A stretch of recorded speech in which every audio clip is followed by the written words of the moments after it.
for the read today. I got both girls in the room.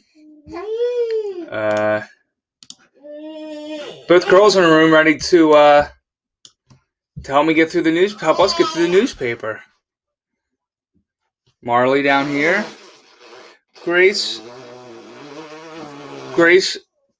making her noises. Off to the side. Off camera. She might pop in from here and out, but we'll see how far along this can go before, all heck breaks loose. And then we may have to, resume another time. But until then, got a fancy new, put a fancy new logo up here, just playing around. I don't know. But we'll see. We'll see how it goes. So, like I said,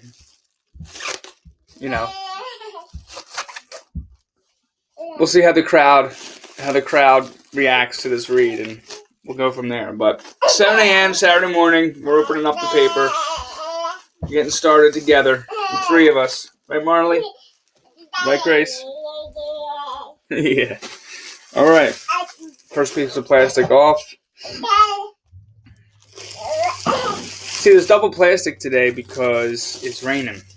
And I appreciate that. Because a lot of times there was, when it rains or snows, they just, some of the delivery people, again, no judgment, but it's just like, whoop, they just toss it onto your driveway, double wrap, then get soaked. Can't read it. It's like, I gotta put it, so I have a whole kind of elaborate kind of drying off the paper process where I'll put it in like the laundry room where it's a little bit more warm when the dryer's going. Get out a blow dry it, open it up, let it air dry, flip it, let the other side air dry, each section, because I want to read the paper, and the only way to do it is if it's kind of dry, to enable that process. So we got a thick New York Times today, which is typically the case on Saturday because it comes. I'm not gonna look at the cover because I don't want to go through it yet, but I kind of did anyway. Comes with the New York Times magazine on Saturdays. You get like a bonus. It's actually pretty great. Like you get a bonus. You get bonus content. You get a magazine every Saturday.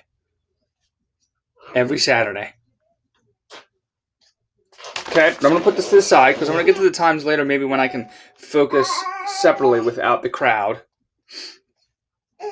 And I don't love the crowd. I love the crowd. But the Inquirer is a little bit smaller typically on Saturdays.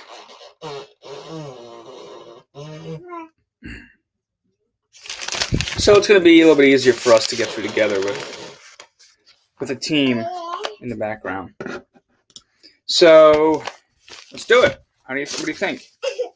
What do you think, guys? Yeah? Yeah. All right. Separation time.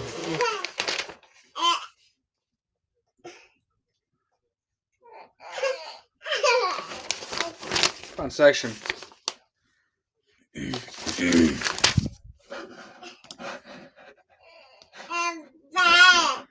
Front section separation time. Let's see what else we got here. What other ones we got? What other sections we got in store for us?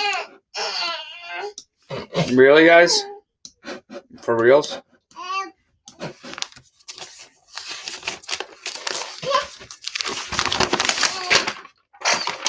Bless you. Bless you. Yeah? Alright. Bless you.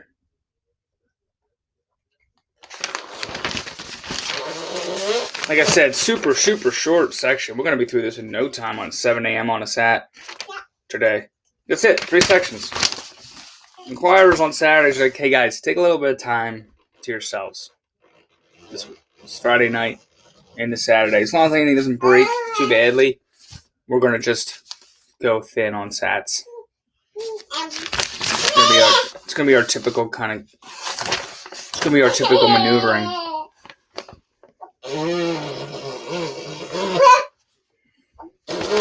Some reads are quiet reads, other reads are a little bit louder reads. It's just the nature of the read. So Bear with us. I'm trying to keep to somewhat of a schedule here, morning schedule. So yesterday we know the Flyers won their second straight to start the season against the Penguins. 5-2. Konechny, 3 goals, a hat trick. 1 hat came down during the game. I believe it was Gritty's hat because, again, there's nobody in the crowd to throw the hats. So it was okay, I think. I mean, at least there was some representation of the achievement. Travis's first 3-goal game in Hart's goaltending lift Flyers to 2-0. Couturier left with a shoulder injury. I hope he's okay because he's a solid 2-way forward. Okay, everybody good back there?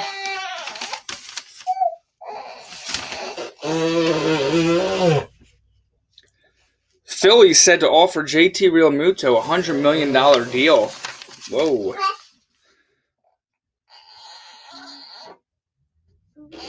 Team officials prefer to keep negotiations private, guys. But with the market for the free agent catcher seemingly shrinking by the day, Realmuto's path back to Philly is getting clearer.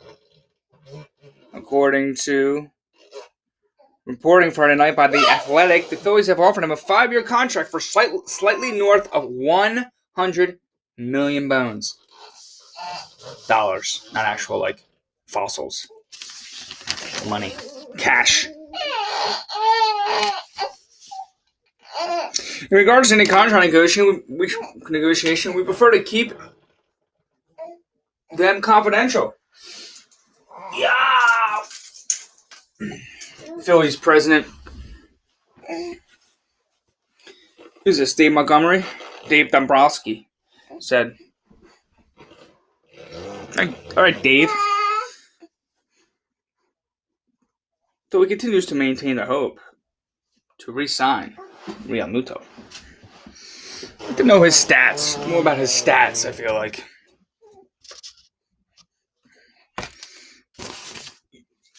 Maybe when we get to the next part of the section, we'll find those. What do you think, Marley? Good? Okay. Arthur Smith, potential Eagles coaching candidate, off the list, has gone to the Atlanta Falcons. So back to the drawing board on Arthur Smith, or that option. Today, we got some divisional playoff round NFL games. We got LA Rams at Green Bay, 4:35. Fox, 29, not Fox News. Well, 29, your local affiliate. Then we got Baltimore at Buffalo, 8:15, primetime, NBC 10. Sixers play the Grizzlies tonight, 8 p.m. So we're going to have, if you have the ability to do a dual screen and you live in the Philadelphia area or any area that happens to have a basketball team and or a hockey team playing tonight, you can kind of have football going on one. You can have hockey going on the other. Right? Right? If you have basketball going too and you have 3 screens, you could do a trifecta. I mean, and then we know you're the real deal. No, we know.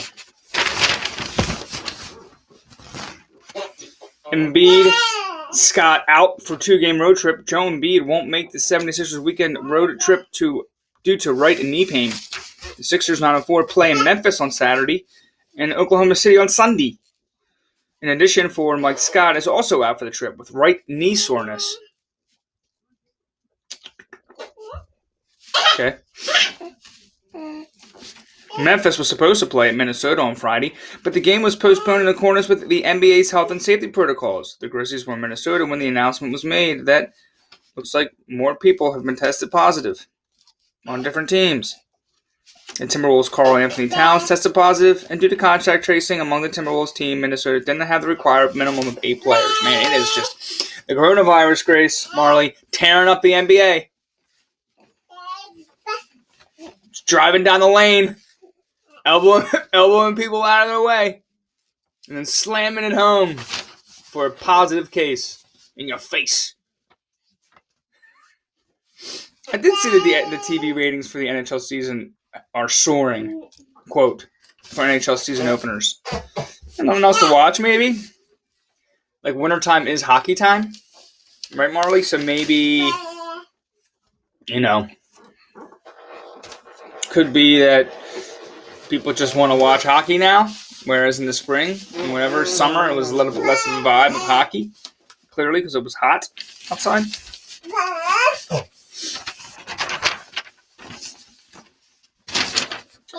What is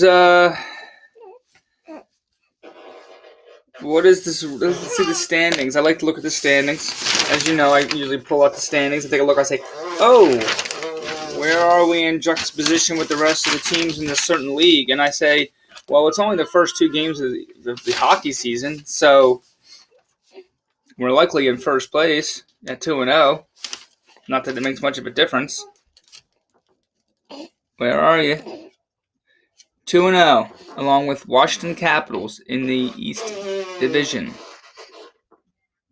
Other undefeated teams so far. Again, super early in the season. We all get it. But to play more than one game, let's stick with that. Tampa Bay. Let's stick with that criteria. Hey, Marley, you want to look at today's weather? Look, it's today's weather. Yeah.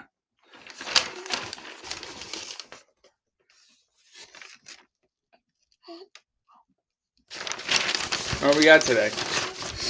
High of 48, intervals of clouds and sun.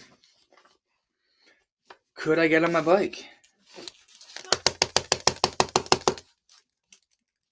Yes, I could. Saturday night, low of 33. Tomorrow, 46 degrees in the Philadelphia region. If we look across the country, it looks like areas of Detroit across to Toronto, although that's not us. Into New York, Pittsburgh, that looks a little bit chilly. Cold front. Potentially some flurries as well.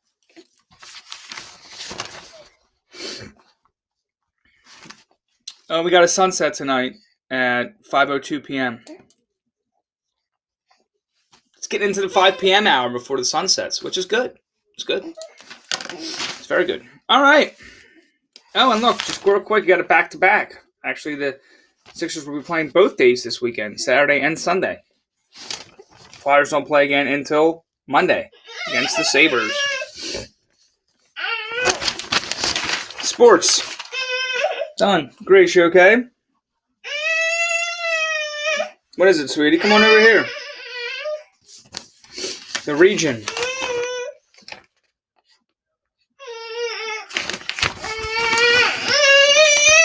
Oh, a SEPTA hard drive is missing.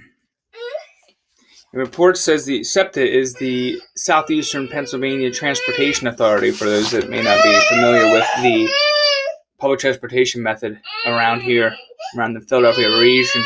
Grace, come on, sweetie pie. Come over here. I'm going to have to do a little bit of work, I think, get her over here. The report says the equipment contained vital information on a ransomware attack that occurred in August. Marley, can I put you down right now and I maybe I can tend to your sister? Oh. Oh, look, say hi. Oh. Did you go to the bathroom? Oh, sorry. Let me put you down. Oh, nice and gentle. Lay me down gently. Lay me down gently. It's the arc. Come here. Look.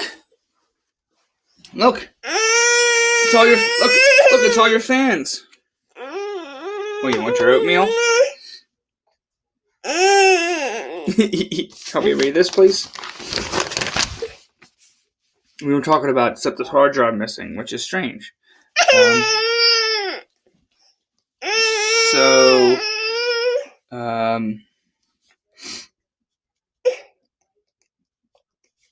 Well, when a cybersecurity expert aiding SEPTA in its response to an August ransomware attack went to retrieve a hard drive deemed to have vital information pertaining to the investigation.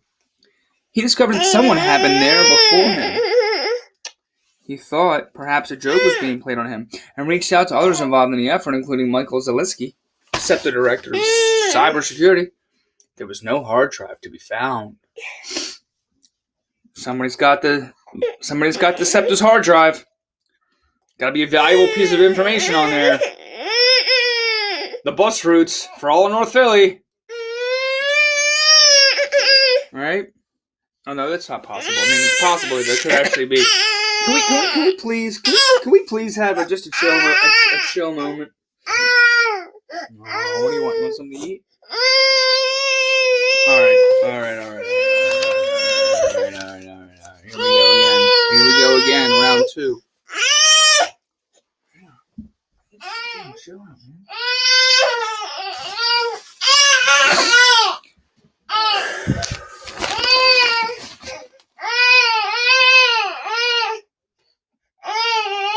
What do you want? Try that.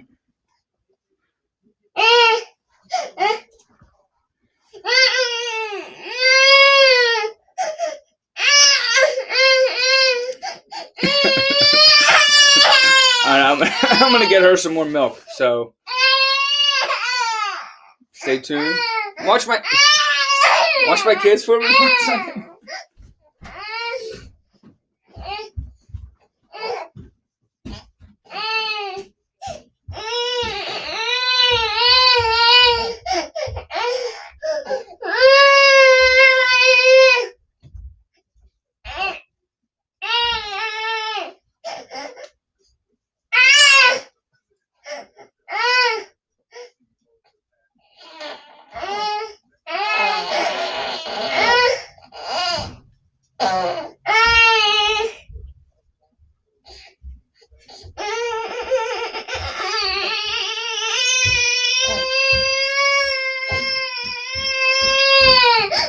All right, Grace.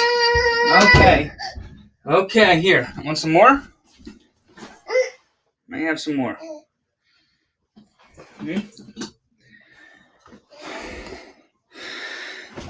Thanks for waiting. Here's your milk. You have some of that.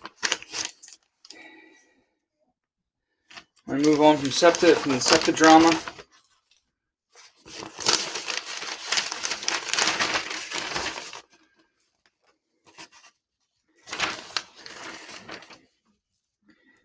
Interim warden named in Delaware County Jail. His name is Esther Tatum, 39. Unanimously approved by the board. Replaces Donna Mellon, who served as the interim warden before her retirement at the George W. Hill Correctional Facility. Has been a full-time warden since November 2019, when John Marley abruptly retired the day after an Inquirer investigation detailed allegations of what his colleagues described as his abusive and racist behavior. It's not one, it's the other, you know what I mean? Yeah. You want to eat too? You want to have some too? Go ahead, knock yourself out. This methodology really works. We've kind of placed the bottle, you kind of lean it in a blanket. Everybody's got their bottles. Okay.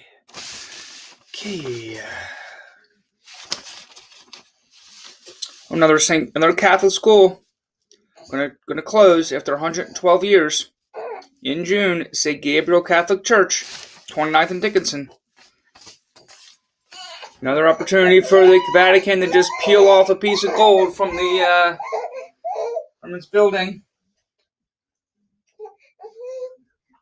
Hand it over to the St. Gabriel's Church. Say, here. Pay off your bills. Keep it open.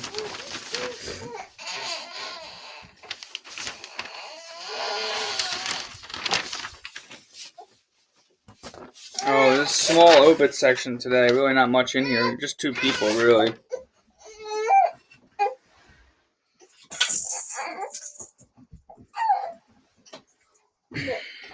fine. She likes being picked up that way. I've asked her. She's cool with it. Right, Marley? Does he smile? Does he smile? Does he smile? Does he smile?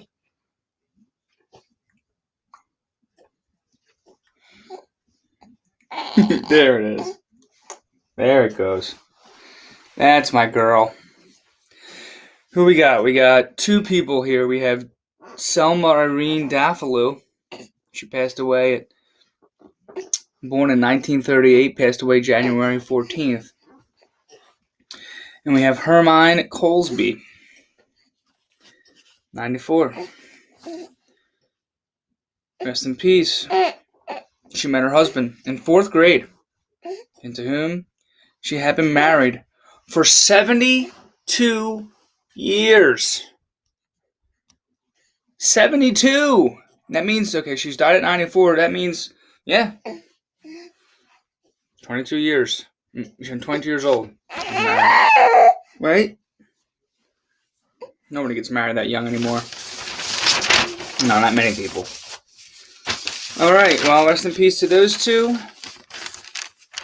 We have a quick one question. It looks like our girl Carolyn. Oh, there you go. Oh. Mom's ill, dad's lonely, and the kids are mad.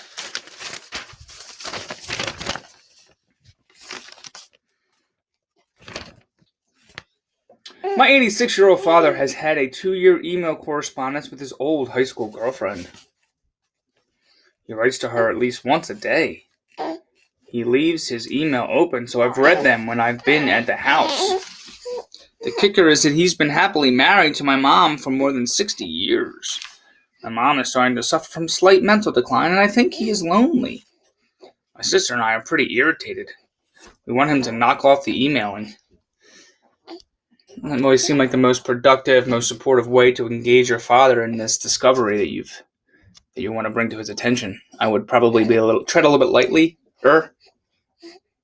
just try to recognize what you just said, kind of this leading to his potential email exchanges, this sense of loneliness, and his wife of a long time, 60 years, fading potentially, and that the alarm he's feeling, the concern, the anxiety. Let's see what Carolyn has to say. I understand all of your hard feelings. I feel for your mom especially for the obvious reason of her longtime spouse's possibly wandering affections. But mostly since I think we can all agree she faces a terrifying prospect. To be at the beginning of a mental decline process and therefore probably lucid enough to understand what's in store is a heartbreak that probably can't be overstated. But the stuff he's telling his long ago girlfriend is stuff you want to object to if you were talking to, say, his fishing buddy as they stood in the stream all day, right? So let it go. Let him enjoy his person, his outlet, without any added guilt of his kid's disapproval. Oh wow, she really gave him a lot of leeway. Commenters' takes on that question. Surprising how many people think they get to demand that their parents be lonely and miserable as a loyalty test. It's possible the parents discussed how they'd feel about this sort of relationship in these circumstances and gave each other permission. Yeah, you don't know it all, wherever you are. The daughter of an 86-year-old man emailing. Why don't you talk to him a little bit about it? And also, I would say, Dad, close your email box. Give him a little bit of tip. Give him a pointer. You shouldn't leave that open.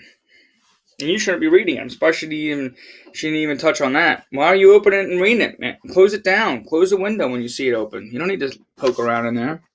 Scorpio, you have a change of heart today about old interests and attachments. Okay. I don't really feel like I'm bearing any grudges, but I don't know. Who knows what the day is going to be in store? It's only 7:30. Region, done. It says a quick read today. Ooh. Global death toll hitting 2 million. Not a great headline. And below the fold.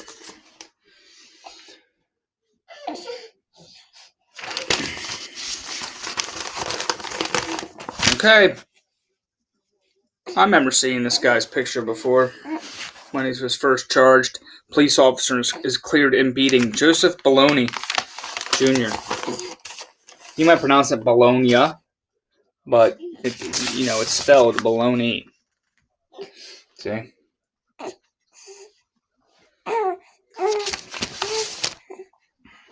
Arrested for hitting a Temple student with a baton, then he was fired. He was cleared of criminal charges Friday after a judge tossed out his case at a preliminary hearing. Municipal Court Judge Henry Lewandowski III ruled that the district attorney's office had not presented enough evidence to establish that Bologna's use of his baton against Evan Gorski, captured on video, amounted to a crime. So it looks like, it wasn't so much because it wasn't a crime, or it wasn't a bad thing, but because the lawyer couldn't prove that it was a crime. It's kind of like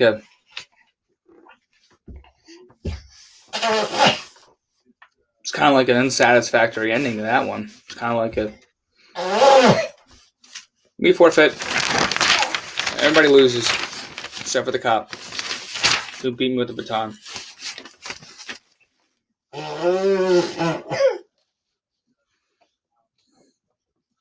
Bologna's attorneys were quick to cast the decision as a great victory, and leaders in the police union also cheered the ruling, saying Bologna had been unfairly villainized after the incident and its fallout. Let's see what McNesby has to say, union leader for the cops. Cops have been getting dirt kicked in their face for the last 8 months for doing their jobs, said McNesby, president of Fraternal Order of Police, Lodge 5. This is just one step in validating not only Joe, but the entire PD. Maloney's case, initially filed in June, became a near immediate flashpoint in the discussion over police reform that peaked last year during demonstrations over Floyd's killing by Minneapolis police. Police first arrested Gorski, a Temple engineering student, and held him in custody for more than 40 hours on allegations that he had assaulted a police officer. But Krasner's office, who is the DA of Philadelphia, dropped those charges and moved to charge Bologna instead after a video quickly spread across social media showing him striking Gorski as a group of officers confronted a crowd.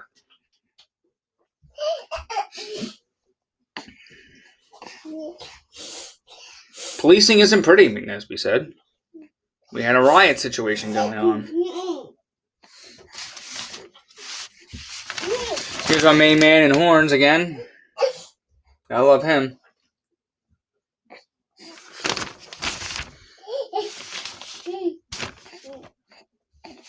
We knew the Capitol riot drew former military and police.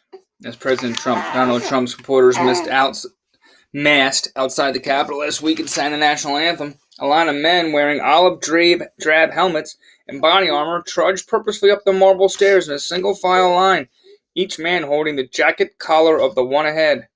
The formation, known as Ranger File, is standard operating procedure for a combat team that is, quote, stacking up to breach a building. Instantly recognizable to any U.S. soldier or Marine who served in Iraq and Afghanistan. It was a chilling sign that many at the vanguard of the mob that stormed the seat of American democracy either had military training or were trained by those who did. An Associated Press review of public records, social media posts, and videos shows at least 22 current or former members of the U.S. military and law enforcement have been identified as being at or near the Capitol riot, with more than a dozen others under investigation but not yet named. In many cases, those who stormed the Capitol appeared to employ tactics, body armor, and technologies such as two-way radio headsets that were similar to those of the very police they were confronting. Now listen, if we are able to identify that 22 doctors or 22 lawyers or 22, school teachers, whomever were there, it would be news. And maybe they were. Again, I don't know. I guess it's possible that 22 doctors were there. But alright, you want to go play on the floor then with your sister? Go. How about that? Badoo-ya. Badee. Badow. Badaba. Hi. Clean you up a little bit. You got a little something on your chin. Hold on, this is it. We're almost done, guys. This is the front section. We're almost going to make it together. Addiction medications shown to save lives. 2 studies illustrate how expanding access to the drugs has become crucial in overdose crises. 2 new studies funded by the National Institutes of Health show how expanding access to medications to treat addiction has become crucial in fighting America's overdose crisis, which recently broke a record for the most drug deaths ever recorded in a 12-month period.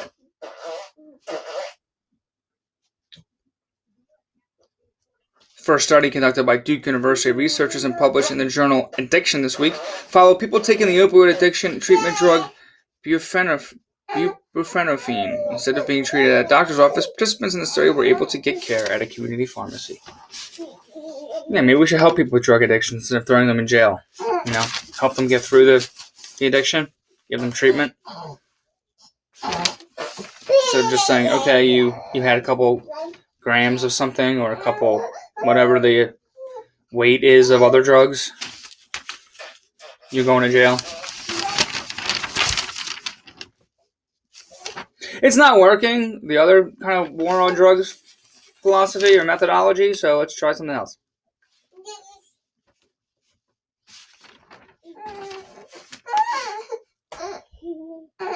Amazon's facing a unionization vote.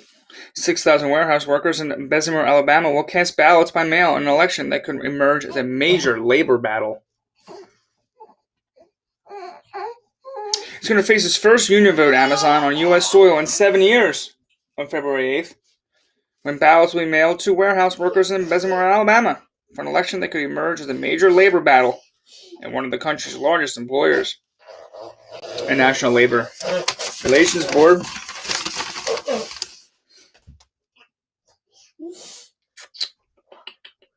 ruled Friday that roughly 6,000 workers at the facility will have 7 weeks to cast their ballots to be represented by the retail, wholesale, and department store union. The vote alone is a massive turn at a company that has long opposed unionization of its workforce. Of course it has. Now, Amazon and the union will likely engage in a pitched battle to win over the workforce at a warehouse that opened only last spring.